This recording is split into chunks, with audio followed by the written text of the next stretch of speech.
പണ്ട് ഒരിടത്ത് പുതിയ റെയിൽവേ പാളം പണിയുന്ന തിരക്കിലായിരുന്നു കുറച്ച് ആളുകൾ.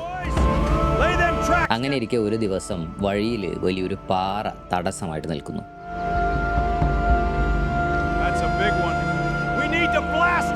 ആ പാറ പൊട്ടിച്ചു നീക്കാൻ വേണ്ടി പാറയിൽ വലിയൊരു ഹോൾ ഉണ്ടാക്കി അതിലേക്ക് വെടിമരുന്ന് നിറച്ച് വളരെ കെയർഫുള്ളായിട്ട് തൻ്റെ ജോലികൾ ചെയ്യുകയായിരുന്നു ഒരു മനുഷ്യൻ. പെട്ടെന്നാണ് അത് സംഭവിച്ചത്. അയാളുടെ കയ്യിലുണ്ടായിരുന്ന 3.5 അടി നീളമുള്ള ഇരുമ്പ് കമ്പി പാറയിൽ തട്ടി ഒരു സ്പാർക്ക് ഉണ്ടായി. വെടിമരുന്ന് പൊട്ടിത്തെറിച്ചു. ഒപ്പം കയ്യിലുണ്ടായിരുന്ന വലിയ ഇരുമ്പ് കമ്പി ഒരു റോക്കറ്റ് പോലെ വായുവിലേക്ക് തെറിച്ചു. ചുറ്റും മണലും പൊടിയും പിന്നെ പുകയും. അവിടെ ഉണ്ടായിരുന്ന ആർക്കും എന്താണ് സംഭവിച്ചതെന്ന് ആദ്യമൊന്നും മനസ്സിലായതേയില്ല. കുറച്ച് കഴിഞ്ഞ് പുകയും പൊടിയൊക്കെ മാറിയപ്പോഴാണ് അവർ ആ ഞെട്ടിക്കുന്ന സത്യം തിരിച്ചറിയുന്നത്. ആ കൂർത്ത ഇരുമ്പ് കമ്പി പാഞ്ഞു പോയത് ആ മനുഷ്യൻ്റെ തലയോട്ടി തുരന്നായിരുന്നു എന്ന സത്യം. അങ്ങനെ ഒരു അപകടം നേരിട്ട ആ പാവം മനുഷ്യന് എന്ത് സംഭവിച്ചിട്ടുണ്ടാവും? അത്രയും ഭയാനകമായിട്ടുള്ള ഒരു അപകടത്തെ അതിജീവിക്കാൻ ഒരു മനുഷ്യന് സാധിക്കും എന്ന് തെളിയിച്ച് ലോകത്തെ അമ്പരപ്പിച്ച ആ മനുഷ്യൻ്റെ പേരാണ് ഫീനിയസ് ഗേജ്. സൈക്കോളജിയുടെയും ന്യൂറോ സയൻസിൻ്റെയും ചരിത്രത്തിലെ ഏറ്റവും ശ്രദ്ധേയമായ കേസുകളിലൊന്നാണത്. ആ കേസിനെ പറ്റിയാണ് ഇന്നത്തെ എപ്പിസോഡിൽ നമ്മൾ സംസാരിക്കാൻ പോകുന്നത്. Welcome back to the Manasologist. കഥയിലേക്ക് കടക്കുന്നതിന് മുൻപ് നമുക്ക് ടൈം ട്രാവൽ ചെയ്യാം. അതായത് കുറച്ചധികം വർഷങ്ങൾക്ക് മുൻപ്, കൃത്യമായിട്ട് പറഞ്ഞാൽ 19-ാം നൂറ്റാണ്ടിൻ്റെ പകുതിയിലേക്ക്. അന്ന് ഇന്നത്തെ പോലെ ബ്രെയിൻ സ്കാനിങ് മെഷീനുകളോ അഡ്വാൻസ്ഡ് ആയിട്ടുള്ള ടെക്നോളജികളോ ഒന്നുമില്ലായിരുന്നു. അതുകൊണ്ട് തന്നെ നമ്മുടെ ബ്രെയിന് ശരിക്കും എങ്ങനെയാണ് വർക്ക് ചെയ്യുന്നതെന്നതിനെ പറ്റി സയൻറ്റിസ്റ്റുകൾക്കും ഡോക്ടേഴ്സിനും വളരെ പരിമിതമായിട്ടുള്ള അറിവുകൾ മാത്രമേ ഉണ്ടായിരുന്നുള്ളൂ. ആ സമയത്താണ് ഫീനിയസ് ഗേജിൻ്റെ ജീവിതം തന്നെ തകിടം മറിച്ച ആ ഞെട്ടിക്കുന്ന സംഭവം നടക്കുന്നത്. ആ ഇൻസിഡൻറ്റ് എങ്ങനെയാണ് ന്യൂറോ സൈക്കോളജി എന്ന ഫീൽഡിന് അടിത്തറ പാകിയതെന്നും ബ്രെയിനിനെ പറ്റി അത് എന്ത് അറിവാണ് നമുക്ക് നൽകിയത് എന്നും, ഒരു സാധാരണക്കാരനായ ആളുടെ കഥ മനുഷ്യൻ്റെ പെരുമാറ്റത്തെ പറ്റി മനസ്സിലാക്കാൻ ഇന്നും എത്രത്തോളം റെലവൻ്റ് ആണ് എന്നും നമ്മൾ ഈ എപ്പിസോഡിൽ നോക്കാൻ പോകുന്നുണ്ട്.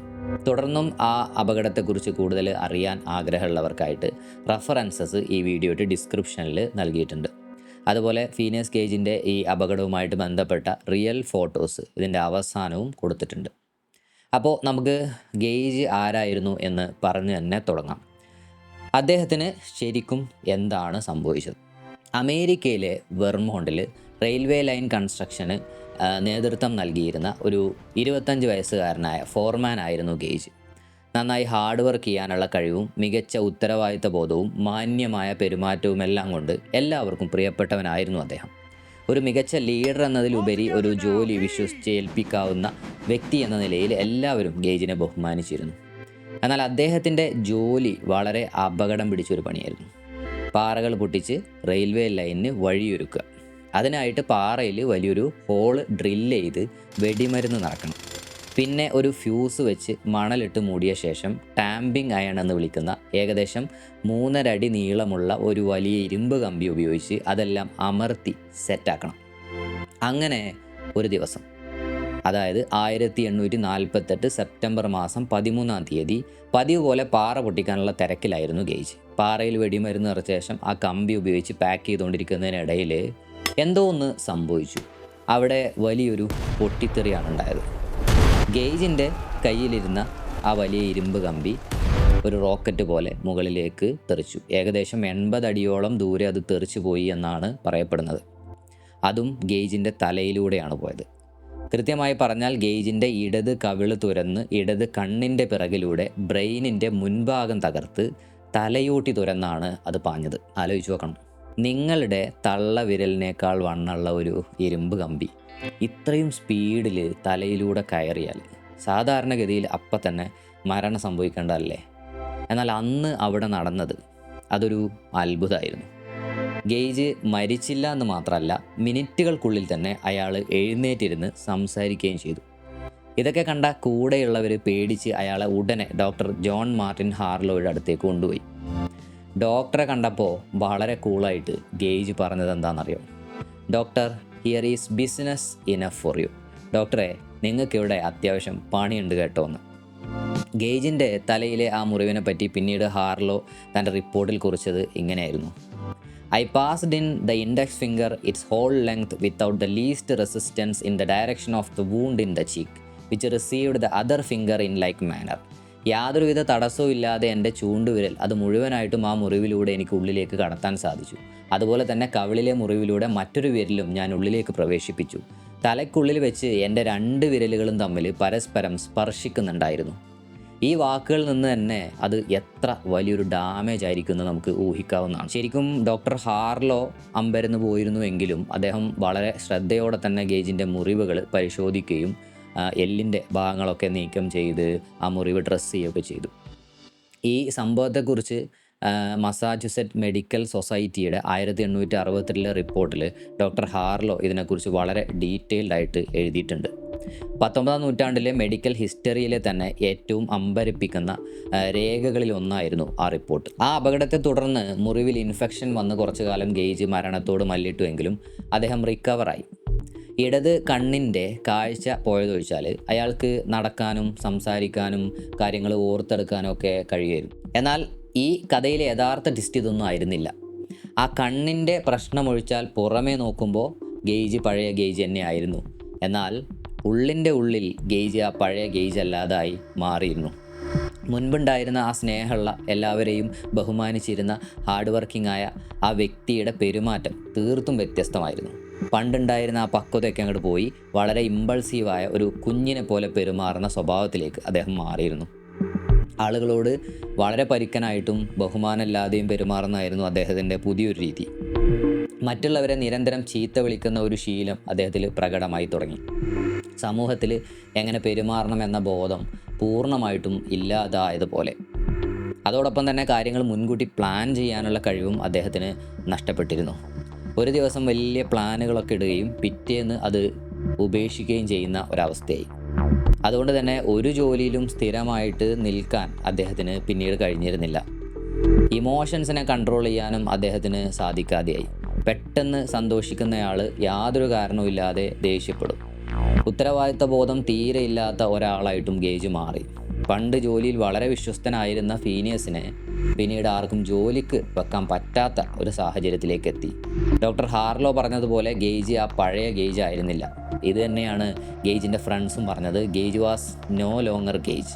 കാരണം ഒരു സ്വിച്ച് ഇട്ടതുപോലെയാണ് അദ്ദേഹത്തിൻ്റെ സ്വഭാവം ആകെ മാറിപ്പോയത്. ഇനി ഇതൊക്കെ ബ്രെയിനിനെ പറ്റി എന്താണ് നമുക്ക് മനസ്സിലാക്കി തന്നതെന്ന് പറയാം. ബ്രെയിനിൻ്റെ ഓരോ ഭാഗത്തിനും സ്പെസിഫിക് ജോബ്സ് അഥവാ ഓരോ പ്രത്യേക ചുമതലകൾ ഉണ്ട് എന്നുള്ള ലോക്കലൈസേഷൻ ഓഫ് ഫങ്ഷൻ എന്ന ഐഡിയക്ക് one of the best example ആയിരുന്നു ഫീനിയസ് ഗേജിൻ്റെ കേസ്. ഗേജിൻ്റെ ബ്രെയിനിൻ്റെ മുൻഭാഗത്തുള്ള ഫ്രണ്ടൽ ലോബ് എന്ന ഭാഗത്തുകൂടിയാണ് ആ ഇരുമ്പ് കമ്പി തുളച്ചു കയറിയത്. നമ്മുടെ നെറ്റിയുടെ തൊട്ടു പിന്നിലായിട്ട് കാണപ്പെടുന്ന ഈ ഭാഗത്തെ ബ്രെയിനിൻ്റെ CEO എന്ന് വേണമെങ്കിൽ നമുക്ക് വിശേഷിപ്പിക്കാവുന്നതാണ്. കാരണം അത്രത്തോളം പ്രധാനപ്പെട്ട ഡ്യൂട്ടീസാണ് ഈ ഭാഗത്തിനുള്ളത്. കൃത്യമായ പ്ലാനിങ്ങും തീരുമാനങ്ങൾ എടുക്കലുമാണ് ഇതിൻ്റെ മെയിനായിട്ടുള്ള ജോലി. ഒരു പ്രശ്നം ഉണ്ടാകുമ്പോൾ അത് പരിഹരിക്കാനും ഓരോ ദിവസവും നമ്മൾ എന്തൊക്കെ ചെയ്യണമെന്ന് തീരുമാനിക്കാനൊക്കെ നമ്മളെ ഹെൽപ്പ് ചെയ്യുന്നത് ഈ ഒരു ഭാഗമാണ്. അതോടൊപ്പം തന്നെ നമ്മുടെ ഇമ്പൾസുകൾ കൺട്രോൾ ചെയ്യുന്ന ഒരു ഇന്നർ ഫിൽട്ടറായിട്ടും ഒരു സ്റ്റോപ്പ് സിഗ്നലായിട്ടും ഒക്കെ ഇത് വർക്ക് ചെയ്യുന്നുണ്ട്. അതായത് ആരോടെങ്കിലും ദേഷ്യത്തിൽ സംസാരിക്കാനോ അല്ലെങ്കിൽ വിവേകമില്ലാതെ എടുത്തിയാടി എന്തെങ്കിലുമൊക്കെ കാര്യങ്ങൾ ചെയ്യാനൊക്കെ തോന്നുമ്പോൾ പരിണിത ഫലങ്ങളെപ്പറ്റി കോൺസിക്വൻസസിനെ പറ്റി ഓർമ്മിപ്പിച്ച് നമ്മളെ പിന്തിരിപ്പിക്കുന്നത് ഈ ഒരു ഭാഗമാണ്. സമൂഹത്തിൽ എങ്ങനെ മാന്യമായിട്ട് പെരുമാറണം എന്ന് പഠിപ്പിക്കുന്ന നമ്മുടെ സോഷ്യൽ GPS കൂടിയാണിത്. ഇമോഷൻസിനെ കൺട്രോൾ ചെയ്യാനും ക്ഷമയോടെ കാര്യങ്ങളെ നോക്കി കാണാനും ഒക്കെ നമ്മളെ ഹെൽപ്പ് ചെയ്യുന്നതും ഈ ഫ്രണ്ടൽ ലോബ് തന്നെയാണ്. ഫീനിയസ് ഗേജിൻ്റെ കാര്യത്തിൽ സംഭവിച്ചത് നോക്കിയാൽ മതി. അദ്ദേഹത്തിൻ്റെ ബ്രെയിനിൻ്റെ 2 സൈഡിലുള്ള ഫ്രണ്ടൽ ലോബ് തകർന്നു പോയിട്ടുണ്ടായിരുന്നു. ഇതോടെ അദ്ദേഹത്തിൻ്റെ ഫിൽട്ടർ പൂർണ്ണമായിട്ടും തകരാറിലായി. പ്ലാനിങ്ങിനുള്ള കഴിവ് നഷ്ടപ്പെട്ടു. ഒരു തീരുമാനത്തിലും ഉറച്ചു നിൽക്കാൻ അതുകൊണ്ട് അദ്ദേഹത്തിന് സാധിച്ചിരുന്നില്ലല്ലോ. അദ്ദേഹത്തിൻ്റെ സോഷ്യൽ GPS പണി മുടക്കിയതോടെ മറ്റുള്ളവരോട് പരുക്കനായിട്ട് പെരുമാറുന്ന പെട്ടെന്ന് ദേഷ്യം വരുന്ന ഒരാളായിട്ടും അദ്ദേഹം മാറിയല്ലോ. ഒരു പക്വതയുള്ള മനുഷ്യനായിട്ട് ജീവിക്കാൻ സഹായിക്കുന്ന ആന്തരികമായിട്ടുള്ള എല്ലാ സംവിധാനങ്ങളും അദ്ദേഹത്തിന് നഷ്ടമായി എന്ന് വേണമെങ്കിൽ നമുക്ക് പറയാവുന്ന. ഇനി ഈ കഥയിൽ നമ്മൾ അധികം കേൾക്കാത്ത എന്നാൽ വളരെ പ്രധാനപ്പെട്ട ചില കാര്യങ്ങൾ കൂടിയുണ്ട്. സൈക്കോളജി പഠിക്കുന്നവർക്കിടയിൽ ഏറ്റവും സുപരിചിതമായിട്ടുള്ള ഒരു പേരാണ് ഫീനിയസ് ഗേജ് എന്നുള്ളത്. പല കഥകളും ഗേജിനെ പറ്റിയിട്ടുണ്ട്. എന്നാൽ മാൽക്കം മാക്മില്ലൻ്റെ അൻ ഓഡ് കൈൻഡ് ഓഫ് ഫെയിം എന്ന ബുക്ക് നമ്മൾ കേട്ട പല കഥകളെയും തിരുത്തി കുറിക്കുന്നുണ്ട്. ഗേജിൻ്റെ ആ അതിജീവനം എന്ന് പറയുന്നത് ഒരു അത്ഭുതം തന്നെയാണ് എന്നതിൽ സംശയമൊന്നുമില്ല. എങ്കിലും അദ്ദേഹത്തിൻ്റെ സ്വഭാവത്തിലുണ്ടായിട്ടുള്ള മാറ്റങ്ങളെ പറ്റി കേൾക്കുന്ന പലതും വെറും എക്സഗറേഷൻ അല്ലെങ്കിൽ കെട്ടുകഥകളൊക്കെ ആണെന്നാണ് മാക്മില്ലൻ പറയുന്നത്. ശരിക്കും അപകടത്തിന് മുൻപ് ഗേജ് എങ്ങനെയുള്ള ഒരാളായിരുന്നു എന്നതിനെക്കുറിച്ച് വളരെ കുറഞ്ഞ വിവരങ്ങൾ മാത്രമേ നമുക്ക് ലഭ്യമായിട്ടുള്ളൂ. ഡോക്ടർ ഹാർലോയുടെ കുറിപ്പുകൾ പ്രകാരം അദ്ദേഹം എനർജറ്റിക്കായ, നല്ല സ്ട്രോങ് ആൻഡ് ആക്റ്റീവായ, മിതത്വം ഇഷ്ടപ്പെട്ടിരുന്ന, ഉത്തരവാദിത്തത്തോടെ കാര്യങ്ങൾ നോക്കി നടത്തുന്ന, ജോലിക്കാർക്ക് ഏറെ ബഹുമാനമുള്ള ഒരു ഫോർമാനായിരുന്നു. ആരോടും റൂഡായിട്ട് ബിഹേവ് ചെയ്യാത്ത ശാന്തനായിട്ടുള്ള ഒരു മനുഷ്യൻ എന്ന നിലയിലാണ് അദ്ദേഹത്തെ ചുറ്റുമുള്ളവർ അന്ന് കണ്ടിട്ടുണ്ടായിരുന്നത്. ഇതൊക്കെ സത്യമാണെങ്കിലും ഈ അറിവുകൾ വെച്ച് മാത്രം ഗേജിൻ്റെ പേഴ്സണാലിറ്റി അസസ്മെൻറ്റ് നടത്തുക എന്നുള്ളത് അസാധ്യമാണ് എന്നാണ് മാക്മില്ലൻ പറയുന്നത്. ഈ അപകടം കഴിഞ്ഞിട്ട് കുറച്ച് കാലം കഴിഞ്ഞാണ് ഗേജിൻ്റെ സ്വഭാവം മാറി തുടങ്ങിയത് എന്നത് പലരിലുള്ള മറ്റൊരു തെറ്റായിട്ടുള്ള ധാരണയാണ്. ശരിക്കും അപകടത്തിന് ശേഷമുള്ള ആദ്യ ആഴ്ചകളിൽ തന്നെ ഈ മാറ്റങ്ങൾ പ്രകടമായിരുന്നു. ആദ്യം യുക്തിപരമായിട്ടൊക്കെ സംസാരിക്കുകയും എല്ലാവരെയും തിരിച്ചറിയുകയൊക്കെ ചെയ്തിരുന്ന ഗേജ് 3 ആഴ്ച പിന്നിട്ടതോടെ ഒരു കുഞ്ഞിനെ പോലെ പെരുമാറാൻ തുടങ്ങി എന്നുള്ളതാണ്. പണത്തിൻ്റെ മൂല്യം തിരിച്ചറിയാൻ അദ്ദേഹം നന്നായിട്ട് ബുദ്ധിമുട്ടിയിട്ടുണ്ടായിരുന്നു. എന്നാൽ ഓർമ്മശക്തിക്ക് വലിയ തകരാറുകളൊന്നും ഉണ്ടായിരുന്നില്ല എന്നുള്ളതും ശ്രദ്ധേയമായിട്ടുള്ളൊരു കാര്യമാണ്. ഇതിനർത്ഥം ബുദ്ധി പൂർണ്ണമായിട്ടും പോയി എന്നൊന്നുമല്ല, മറിച്ച് പെരുമാറ്റത്തെ കൺട്രോൾ ചെയ്യുന്ന കേന്ദ്രങ്ങളിൽ ചില മാറ്റങ്ങളൊക്കെ വന്നു എന്നുള്ളതാണ്. ബ്രെയിനിലെ ചിന്താശേഷിയും സഹജമായിട്ടുള്ള വാസനകളും തമ്മിലുള്ള ബാലൻസ് തകർന്നു എന്നാണ് ഹാർലോ ഇതിനെ വിശേഷിപ്പിച്ചിട്ടുണ്ടായിരുന്നത്. അതായത് സാമൂഹികമായിട്ടുള്ള പെരുമാറ്റത്തെയും സ്വയം കൺട്രോൾ ചെയ്യാനുള്ള കഴിവിനെയുമാണ് ആ ഒരു അപകടം അഫക്റ്റ് ചെയ്തിട്ടുണ്ടായിരുന്നത്. സ്വഭാവത്തിലുണ്ടായിരുന്ന മാറ്റം അദ്ദേഹത്തിൻ്റെ ജീവിതത്തെ എത്രത്തോളം ബാധിച്ചു എന്നതിൻ്റെ വലിയൊരു തെളിവാണ് ശരിക്കും ആ പഴയ ജോലി അദ്ദേഹത്തിന് തിരിച്ചു കിട്ടിയില്ല എന്നുള്ളത്. ഒരു കാര്യത്തിൽ ഉറച്ചു നിൽക്കാനോ അല്ലെങ്കിൽ പ്ലാനുകൾ കൃത്യമായിട്ട് എക്സിക്യൂട്ട് ചെയ്യാനൊന്നും അദ്ദേഹത്തിന് സാധിച്ചിരുന്നില്ല. ലക്ഷ്യബോധത്തോടെ പ്രവർത്തിക്കാൻ, ഗോൾ ഓറിയൻറ്റഡ് ആയിട്ട് ബിഹേവ് ചെയ്യാനും ഗേജിൻ്റെ തലച്ചോറ് അനുവദിക്കാത്തത് കൊണ്ടാണത്. പഴയ കോൺട്രാക്ടർമാർ അദ്ദേഹത്തെ അതുകൊണ്ട് ജോലിയിൽ തിരിച്ചെടുക്കാനും മടിച്ചിരുന്നു. സൈക്കോളജിയിലെ എക്സിക്യൂട്ടീവ് ഫംഗ്ഷൻ എന്ന് പറയുന്ന കൺസെപ്റ്റുമായിട്ട് ഗേജിൻ്റെ ഈ ഒരു പ്രശ്നത്തെ നമുക്ക് നോക്കിക്കാണാൻ പറ്റും.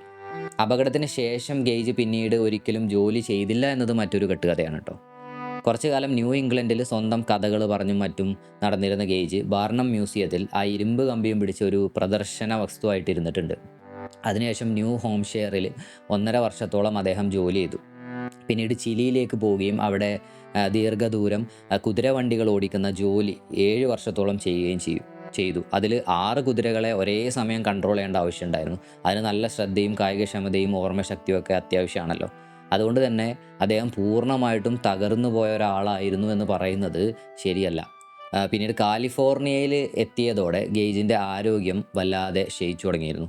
1860 അപസ്മാരം വരാൻ തുടങ്ങി. അത് അദ്ദേഹത്തിൻ്റെ ജോലിയെ സാരമായി ബാധിക്കുകയും ചെയ്തു. ഒരു സ്ഥലത്തും സ്ഥിരമായിട്ട് നിൽക്കാൻ പറ്റാത്ത അവസ്ഥ അപ്പോഴും പ്രകടമായിരുന്നു. എവിടെയെങ്കിലും ചെറിയൊരു പ്രശ്നം തോന്നിയാൽ ഉടനെ അദ്ദേഹം ആ ജോലി വിടും. ഇത് അദ്ദേഹത്തിൻ്റെ ആ ഒരു ബ്രെയിൻ ഇഞ്ചറിയുടെ ഭാഗമായിട്ടുണ്ടായ മാറ്റങ്ങൾ തന്നെ ആവാം എന്നുള്ളത് നമുക്ക് ഊഹിക്കാവുന്നതാണ്. ഗേജ് ഒരു മദ്യപാനിയായിട്ട് മാറി എന്നും എല്ലാവരോടും വഴക്കിടുന്ന ഒരു സൈക്കോപാത്ത് ആയി എന്നൊക്കെയുള്ള പല കഥകളും പിന്നീട് പലരും അടിച്ചിറക്കിയിട്ടുണ്ട്. ഡോക്ടർ ഹാർലോയുടെ ഒറിജിനൽ റിപ്പോർട്ടിൽ മദ്യപാനത്തെക്കുറിച്ച് പരാമർശങ്ങളൊന്നും ഉണ്ടായിരുന്നില്ല. അദ്ദേഹം ജീവിതകാലം മുഴുവൻ ഒരു സർക്കസ് കോമാളിയായിട്ട് നടന്നു എന്നതും തെറ്റായിട്ടുള്ള ഒരു അറിവാണ്. കുറച്ചു കാലം ടാമ്പിംഗ് അയൺ പ്രദർശിപ്പിച്ചിരുന്നു എന്നുള്ളത് സത്യമാണെങ്കിലും പിന്നീട് അദ്ദേഹം മറ്റ് പല ജോലികളും ചെയ്തിട്ടുണ്ടായിരുന്നു. ഗേജ് തൻ്റെ യാത്രകളെക്കുറിച്ചും കുട്ടിക്കാലത്തെയും കുറിച്ച് ഭാവനയിൽ മെനഞ്ഞെടുത്തിട്ടുള്ള കഥകൾ ബന്ധുക്കളോടൊക്കെ പറയാറുണ്ടായിരുന്നു. കുട്ടികളോടും മൃഗങ്ങളോടും പ്രത്യേകിച്ച് കുതിരകളോടും നായകളോടുമൊക്കെ അദ്ദേഹത്തിന് വലിയ ഇഷ്ടമായിരുന്നു. എന്നാൽ ഇത്തരം ഇഷ്ടങ്ങളും ശീലങ്ങളും അപകടത്തിന് മുൻപേ അദ്ദേഹത്തിന് ഉണ്ടായിരുന്നോ എന്ന് നമുക്കൊരിക്കലും ഉറപ്പിച്ച് പറയാനൊന്നും ആവില്ല. ഗേജ് ഇനി പഴയ ഗേജ് അല്ല, നോ ലോങ്ങർ ഗേജ് എന്ന പ്രയോഗത്തെയും പലരും തെറ്റായിട്ടാണ് മനസ്സിലാക്കുന്നത്. അദ്ദേഹത്തിന് വിവരമില്ലാതായി അല്ലെങ്കിൽ ബുദ്ധി കംപ്ലീറ്റ്ലി പോയി എന്നൊന്നും അല്ല ഇതിൻ്റെ അർത്ഥം. കാരണം ഭാഷ കൈകാര്യം ചെയ്യാനും സങ്കീർണമായിട്ടുള്ള ജോലികൾ ചെയ്യാനും അദ്ദേഹത്തിന് കഴിഞ്ഞിട്ടുണ്ടായിരുന്നു. എന്നാൽ സാമൂഹികമായിട്ടുള്ള നിയന്ത്രണങ്ങളും ആലോചിച്ച് തീരുമാനങ്ങൾ എടുക്കാനുള്ള ശേഷി അദ്ദേഹത്തിന് നഷ്ടപ്പെട്ടിട്ടുണ്ടായിരുന്നു എന്നുള്ളതാണ് സത്യം.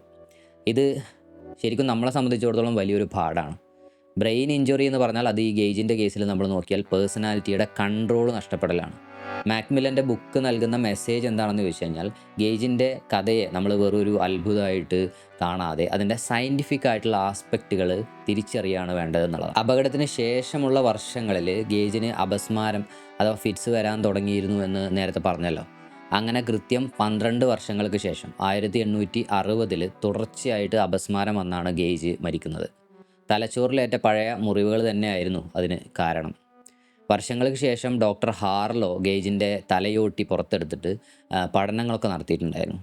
ഇന്ന് ആ തലയോട്ടിയും പിന്നെ ആ ഇരുമ്പ് കമ്പിയും ഹാർവാർഡ് യൂണിവേഴ്സിറ്റിയിലെ അനാറ്റമിക്കൽ മ്യൂസിയത്തിൽ സൂക്ഷിച്ചിട്ടുണ്ട്. മോഡേൺ ന്യൂറോ സൈക്കോളജിയുടെ തുടക്കം തന്നെ ഫീനിയസ് ഗേജിൽ നിന്നാണ് പറയപ്പെടുന്നത്. നമ്മുടെ തലയോട്ടിക്കുള്ളിലിരിക്കുന്ന ആ കോടിക്കണക്കിന് ന്യൂറോണുകളുടെ ബാലൻസ് എത്രത്തോളം കൃത്യമാണോ അതനുസരിച്ചാണ് നമ്മൾ ശരിക്കും ആരാണ് എന്ന് പോലും തീരുമാനിക്കപ്പെടുന്നത് എന്നുള്ള കാര്യം വലിയൊരു അത്ഭുതം തന്നെയല്ലേ. ഇത്രയും പറഞ്ഞുകൊണ്ട് ഈ എപ്പിസോഡ് ഇവിടെ അവസാനിക്കുന്നു.